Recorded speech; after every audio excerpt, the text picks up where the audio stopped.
அனைவருக்கும் அன்பு வணக்கம். நான் உங்கள் அன்பு தோழன் சரவணன் PV. தினம் இரு திருக்குறள். குறள் 5. இருள் சேர் இருவினையும் சேரா இறைவன் பொருள் சேர் புகழ் புரிந்தார் மாட்டு. கடவுளின் மெய்மை புகழை விரும்புவோரிடம் அறியாமை இருளால் வரும் நல்வினை தீவினை எனும் இரண்டும் சேருவதில்லை.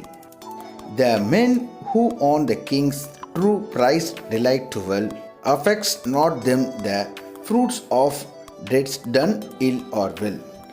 குறள் 6. பொறிவாயில் ஐந்தவித்தான் பொய் தீர் ஒழுக்க நெறி நின்றார் நீடு வாழ்வார்.